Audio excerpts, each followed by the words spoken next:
Well, hello, good evening. Welcome to Suburban Homesteader, Wyoming, Arizona. This is Sandy. And Melanie already popped in and said hello to everybody. And Madeline said hello to everybody. So that is just so much fun. A couple people already in here. I can see that 3 people have popped in. And tonight is a fun topic for me.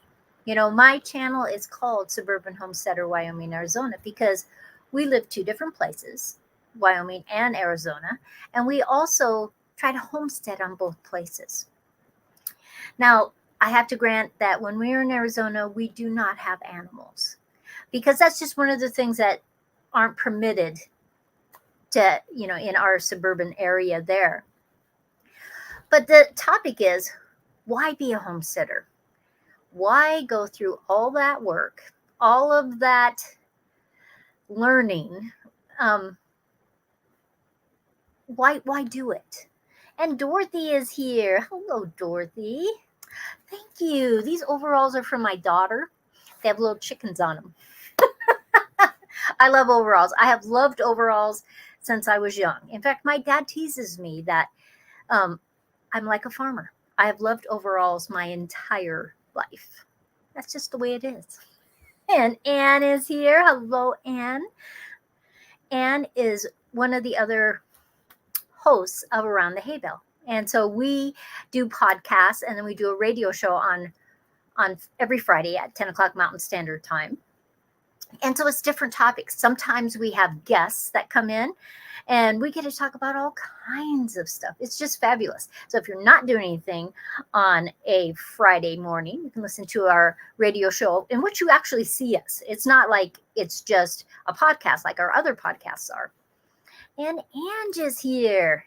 Angie's been so busy freeze drying all kinds of stuff. It's been crazy. And in that way, she is a suburban homesteader. She is doing stuff. Now, I can tell you from my experience why I want to be a suburban homesteader. Now, first of all, let's make some distinctions.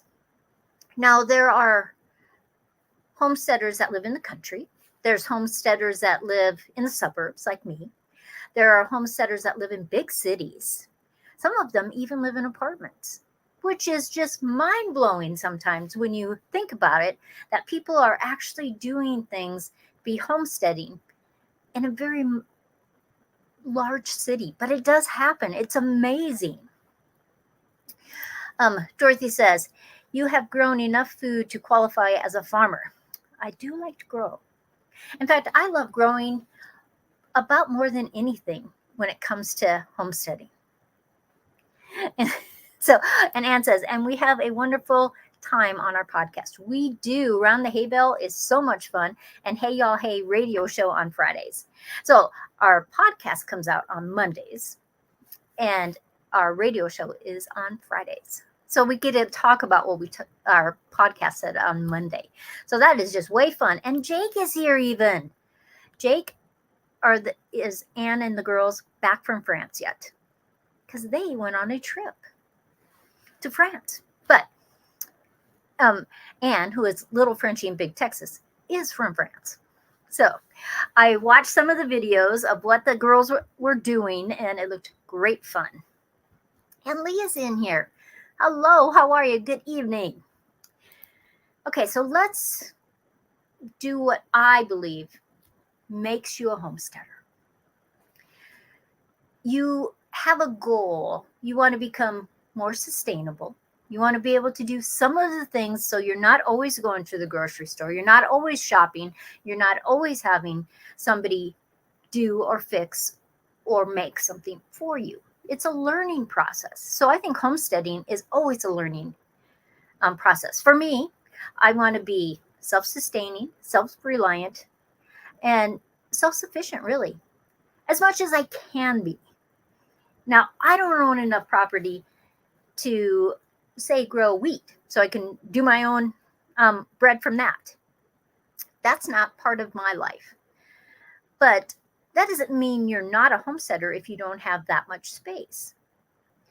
Now, the spectrum is very wide and very diverse.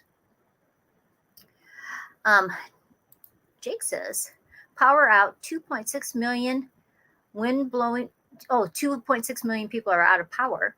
Wind blowing trees down, just saying hi. You all stay safe. I hope you guys are safe.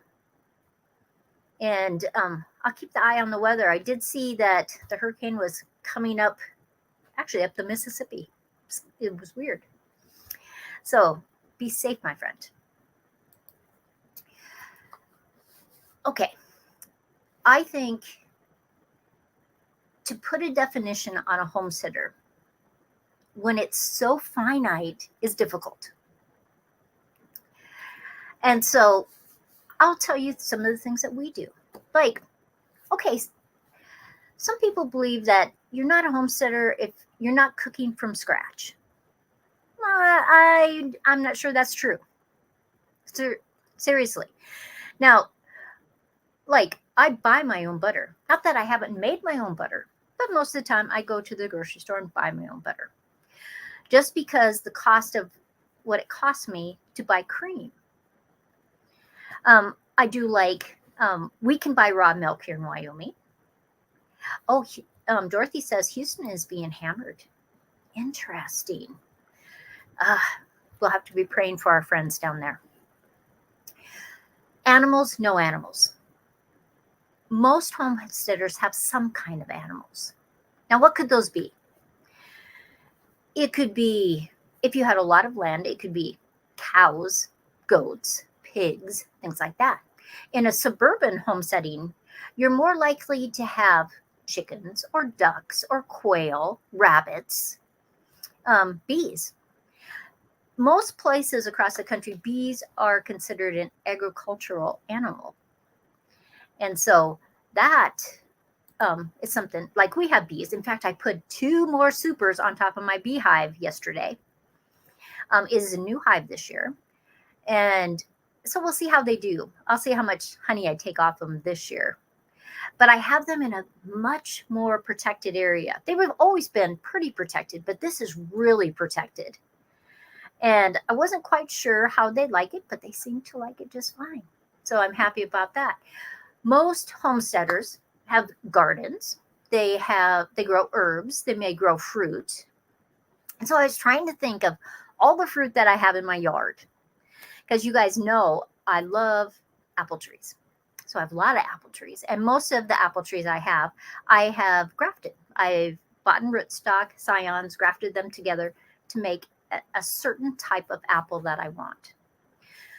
So I wrote down all the different, I wrote it right there. I taped it to my computer. All the different fruit that I'm going to harvest. In fact, I just thought of another one that I didn't write down. Better write that down. Okay, these are all the fruits that I grow in my yard. Apple, peach, cherry, plums, apricot, pears, grapes, rhubarb, chokecherry, strawberries, currants, and I have black, gold, and red currants, raspberries, arona berries, high bush cranberries, gooseberries, nanking cherries, buffalo berries. That's a lot of fruit in one yard. Now, what do I do with all it? Some of it we just eat. I guess I don't need that on my computer anymore. We just eat, right off. Like nanking cherries, if I can wait, if the birds won't get them, sometimes I cover them so the birds can't get them. If I can leave them on long enough, all of a sudden they become very, very sweet and you can just eat them right off. It's just so fabulous. Dorothy says, I have bees I need extracted from the side of my house. Dorothy, probably the easiest way is a couple different ways. You could call the extension office, or if you have a conservation district office near you, you could call them. They probably know beekeepers in town. But the easiest way is just put it on Facebook and say, I have a beehive in the wall of my house. And some beekeeper will come get them. And it's just amazing the amount of bees that can be in the wall of your house. Because like when you buy a package of bees, because you're a homesteader, you want to have your own honey. You want better pollination on your fruit trees, your herbs, your garden. It's logical. So most people buy a 3-pound container of bees. It has a queen in there. that is probably 10 to 12,000 bees. And then give it a little bit of time. The queen starts laying every single day. And pretty soon you have 40,000 and you have 80,000 bees. They can do a lot of work. I was at the greenhouse this morning and I was looking at the roses, and there was the largest bumblebee on one of this open yellow rose. And so I took videos of it. It was just fabulous. It is a lot of food. Your jelly selection must be huge. It is huge. And I like doing combinations because why not mix fruits with vegetables, especially like peppers, like raspberries. When my raspberries are just about to start to flower, they're a little late this year. When they're ready, my peppers will be ready, and I will make raspberry pepper jelly, well, jam really, because it's got some pieces in there. And there's just so many, like peach and strawberry is a great combination. And so that's just part of being a homesteader. Now, if you're a homesteader in the city or the suburbs, there are things you have to look for. Like maybe you have laws or ordinances that maybe you can't have chickens, but maybe you can have rabbits. Maybe you can't have ducks, but you could have bees. What kind of things can you do? Well, you could have worm bins that would make your own compost and you could sell extra worms. I like making habitats. And so that little creatures and critters and bugs and spiders have places to live in my gardens because they all help my gardens. What about nut trees? If you have any amount of space, you could have some nut trees. On my food forest, I have a couple oak trees. They're not very big yet.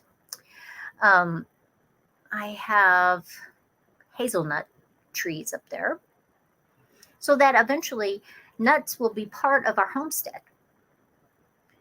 But I want to become more self-sufficient. So anything I can add in my yard to make me more of a homesteader, I'm all for it. Any classes that I might want to take. And there's a lot of classes out there. There's a lot of videos you could watch. Now, the one thing about watching YouTube videos, I would always suggest that you watch multiple ones. You will glean different things from different people. And you will soon tell if one of the videos, they didn't know what they're talking about. Or it just wasn't right for you. They might have known what they were talking about, but it wasn't right for you. But libraries have things. Conservation districts will know about different classes. Your extension offices. Use the resources that are around you so that you can become the best homesteader you can be. Well, hello, how are you? Would I call that Breadzilla? How fun is that? But I do like the icon. Very cute. And Henry Leslie Vermont is in. Hello, how are you? And if you just popped in, we are talking about why be a homesteader. Is it a lot of work? Yes. So sometimes people just don't want to do it because it's a lot of work. It's easier to go buy at the farmer's market, go to the store. But I want to be self-sufficient because life is unpredictable. And I have this urge always, my whole life, to learn things. And it makes me happy learning things. Like, I love growing herbs. I have lots of herb books. I've watched lots of videos. I've taken classes so that I can do all kinds of things with herbs. You know, most of the time people think about herbs and they'll think, oh, a tea or decoction. What about a tonic, a scrub, a poultice, a compressed, vinegars, wines, tinctures, powders, gels, masks, lotions, creams, bath waters, syrups. There's just so many things to do with just the simple title of herbs. It's amazing. So Dorothy's still talking about her bees in her wall. They are high up, so no one I have talked to no one I have talked to about doing it, uh, doing a cutout will get up there to do it. Ah, that's a predicament. I would just keep searching because, especially people that are looking for bees, sometimes beekeepers have a lot of hives and it's just not something they want to do. But if you find a new beekeeper that has some experience, because you don't want them cutting into your house and doing something bad, that they're a little more hungry for those bees. Because to buy a package of bees right now will cost you anywhere from, if you're extremely lucky, you might pay $125, but I've seen them all the way up to $200, $225 for a package of bees. So finding a big swarm is just such a bonus to a beekeeper. A lot of times the beekeepers, they use shop vacs, so they're cutting into the walls or into the basements, ceilings, whatever, and they're vacuuming. And when the queen goes, if you can get her, the rest of them will follow, because that's their whole job, is to protect her. Dorothy says that she's afraid of them and would keep them if I could get them in a box. I think that it would be kind of scary when you just don't know. Like, I've kept bees for a long time, and so you begin to have this relationship with them. If you know what you could do, Dorothy, if you can't find a beekeeper, if you can get some swarm boxes or a beehive that you can set, so the bees are up here high in your house. If you can set that swarm trap down there, or attach it to a tree that's close to that, put lemongrass in there, that essential oil of lemongrass, that's very attractive to the bees.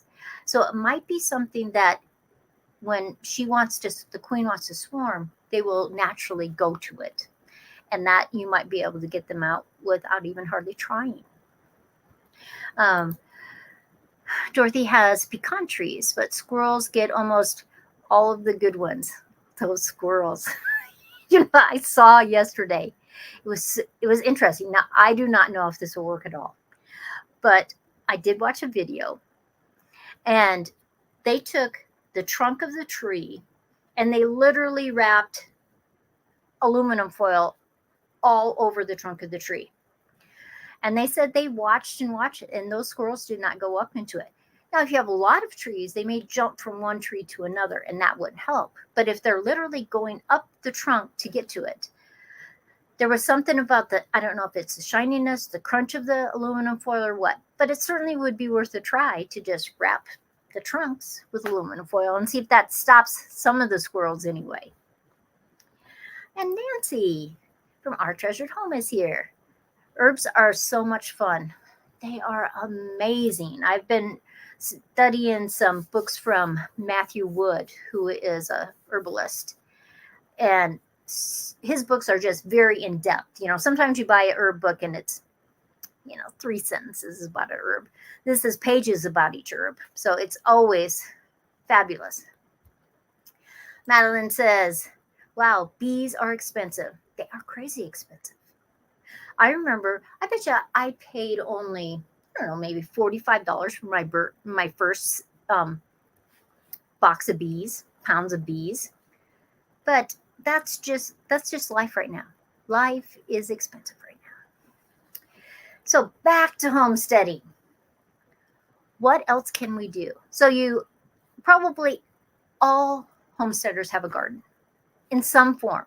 Even apartment homesteaders have hydroponics. They have vegetables and herbs they grow in pots and set them by their windows, or they grow them under lights. So what are you going to do with all that? I plant way too many tomatoes for us just to eat tomatoes. I am always giving them away. I'm canning them. I'm freezing them. I'm dehydrating them. If I owned a freeze dryer, I would freeze dry them. But you can make wines and ciders and home brews out of a lot of different things that you do. Angie says, I put a lot of different herbs on my patio, and you will have very few mosquitoes. That's true. There's a lot of scents that mosquitoes or other bugs do not like that herbs emit. I mean, you can buy a geranium that's made to make mosquitoes go away, but there's a lot of herbs that will do that. And so I find that interesting to use what you're growing to your benefit, not just eating, but other benefits. And so that's kind of fun and exciting thing to do. One of the things about being a homesteader, you learn to make things. You learn to make things that are homemade, be it soap or baking from scratch or using rainwater. Like, we don't drink our rainwater, but I use them on my gardens, on my plants. I just hook hoses to them. Some homesteaders use wind power. There's actually a really cool wind generator that I've been looking at. And you attach it to the roof of your house. It's supposed to be very efficient. It's not really too expensive, just over $1,000. So that's probably not too bad, I don't think, from what I've looked at. But that would be just one more thing for me to be more self-sufficient. I mean, I'd like to have solar panels on my garage. It slopes to the south, which would be perfect for that. But those are things that, as a homesteader, you have to weigh the different things. Is it pay back enough or fast enough to make it worth it for me to do? A lot of times when people become homesteaders, there are skills that they learn. Men might learn how to be a mechanic, how to be able to fix things, how to build things. Women might learn how to cook. They might learn how to sew, to mend, skills that you might want to learn.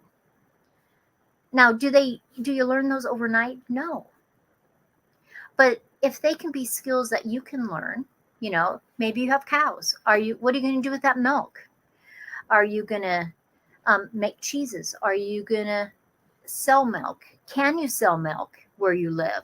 A lot of places you can't sell raw milk. It used to be, before we could sell raw milk in Wyoming, is that people would buy shares into that cow. So they were part owner, because an owner could drink the raw milk.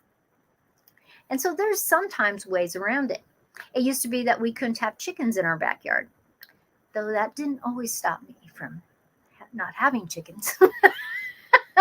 But we can have 5 chickens now, no roosters, but you have to buy a permit each year, $15. I find that silliness that I should have to pay the city to have one, to have chickens, but that's the way it works here. And so that's what you comply with. You just have to know your city ordinances and laws. And sometimes if there is no law, or there's not, if it says perhaps it says you can't have chickens, that doesn't mean that you can't rally people that would like to do that, go to your city council and change that ordinance. Because that's what we did in Gillette. It's just one of those things. Dorothy says that she'd like to have extra acreage to have solar. My huge magnolia tree is not coming down just to put panels on my house. I can understand that. Seriously, I can. A majestic tree, I would really have a hard time pruning it hard or taking it down so I could have solar. But solar's getting less and less expensive. It's getting better. And so there's things that you could do. And she'd like to, Dorothy says she'd like to keep chickens. Chickens are just one of those crazy fun things. Now, for Round the Hay Bale podcast that we're recording tomorrow night, usually we record on Thursdays, but the people that are our guests couldn't do it on Thursday, so we're recording it tomorrow night. I do believe it comes out in August, like the second and third Mondays in August, I think they come out. And one of them is all about meat birds and pros, cons, different things. So if you're interested, say you're starting a homestead, and you want to learn more about chickens, that's a good podcast to listen to. And we're also, the other topic that we're going to do, because they're on for 2 times, is American Breezy. It's a chicken. It genetically came from France. The American version is a little bit different than the French version, but that's true with any breed of chicken. The chicken that somebody has on the East Coast will be a little bit different than the chicken you raise in Wyoming. Why? Because different minerals, different waters, different feeds, and not that they would look different, but after a while, genetically, it can be different. Now, one of the things that I found really interesting, and I'm sure we will talk about it in the podcast, is American Breezy, which is a stout chicken that has great flavor. But if you keep them yourselves, what some of the people are finding after about 2 or 3 generations, it has some flaws in it. And so that'll be interesting when we talk about that. And Anne says, I never knew that about chickens. It's true, Anne. It can literally change over time. The colors of the feathers, the colors of the meat, because everything affects everything. It's like vegetables. So you're homesteading, you're having a garden, you're growing Cherokee purple tomatoes. You're saving the seeds, you're growing them again because it's an heirloom variety. You can save the seeds. It's not going to cross-pollinate. And that Cherokee purple tomato that I grow may taste different than the one that Anne grows. Not that it really will look different, and that the things may be subtle, but because every homestead is a little bit different, because the soil is a huge factor. How much rain do you give? Do you give it just mostly tap water? Is it getting a lot of rain? That can make a difference. What kind of compost or fertilizers, what are you using, can make a difference in what it tastes like. And so every homesteader should have to look and say, oh, wow, maybe it's not going to be exactly the same. Because how many times have you had a tomato and you're at the farmer's market and you're going, oh, I remember these tomatoes, they were so good, or this apple was so good. And then when you have it, it doesn't really taste quite the same. And that is because there are factors that change that. And Cheryl is here. Hello. Julie is here. Oh, good. Dorothy says that she's going to be on Hey Y'all Hey. That's our radio program, and Around the Hay Bale. Thank you. We appreciate that you've been coming into that. And remember, when Around the Hay Bale, that's our Monday podcast, reaches 500 subscribers, we have giveaways. Yay. Anne says, that's so interesting. And yes, the environment really does change things. Why not chickens? Everything that you grow changes. Like an interesting fact about garlic. Now, I love growing garlic, and I have grown garlic, in Wyoming for almost 20 years now. Any garlic that you bought it through an online thing. So you bought it, you've grown it, and then you save part of those cloves and replant them. After 7 years, that is no longer the same garlic. And you can literally rename it, which is weird, mind-blowing. When I read that it changes that much with your soil and your compost and the environment. And this is true, Cheryl. Rain can change the taste of your tomatoes. That is so true. It's really amazing that, say you have a summer that's really rainy. Your tomatoes at the end of that summer will taste different than those tomatoes that you had to water from your spigot or from the well. And I like it. I like the differences, I like how every homestead is going to be different. When you raise cattle or when you raise goats or pigs or anything, it changes how they taste because of what they eat. Like people have apple orchards and they let their cattle or their pigs, goats go in and they're eating a lot of apples. Their meat becomes sweeter, it tastes different, and those are benefits. You just have to know on your homestead, okay, what am I doing? A lot of times when people are growing chickens for meat birds, they finish what they call finishing them off. That means they are feeding them something different just before they're going to harvest them. And that can change the taste of the meat too. Cheryl says, it's all when you pick them too. Oh, true. You know, if you pick them too early, you pick them too late, you pick them at the peak of ripeness, it's all going to taste different. And I find that part of homesteading fascinating. That's why I think you should always have a book that will tell you, okay, it was rainy and cool that summer. This is what you saw in the different fruits and vegetables and animals and herbs, the different things on your homestead. I agree. Pick them right after watering and they'll be watery. It's really interesting on what to do. And a lot of it when you do it is trial and error. And so why not get used to what your homestead does? What your possibilities are, and you will be more successful. Now, I'm looking at the time and it's already 32 minutes, 41 seconds. So I'm going to have to let you go because I like to keep this at a half hour. I appreciate all you guys that come in Monday after Monday and talk to me, and we get to connect back and forth. Dorothy wants to know if I use the old Farmers Almanac. I always buy it. I think it has some really good information. Do I think it's always correct? Probably not. But they are taking the past and predicting what the weather will be in the future.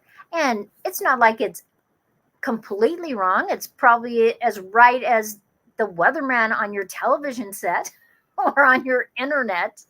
But I find it very interesting, and I like to look through the different parts of the country, and I love the stories that they have. And so, yes, I use the Farmer's Almanac. My grandmother always used the Farmer's Almanac. So, but everybody, I'm going to let you go. I have to go fix that Joe some supper. He'll be hungry. Grain of salt situation. That it's true, but like when I look at my upcoming weather on my phone for the next 10 days, halfway through they've completely changed it. So I think it's okay. I think buying the Farmer's Almanac is worth it. Well, hello, young lady. I'm sorry I'm just leaving. How are you? How's your family? I hope they are good. So everybody have a great time. I am going to switch to my ending. I will see you next time.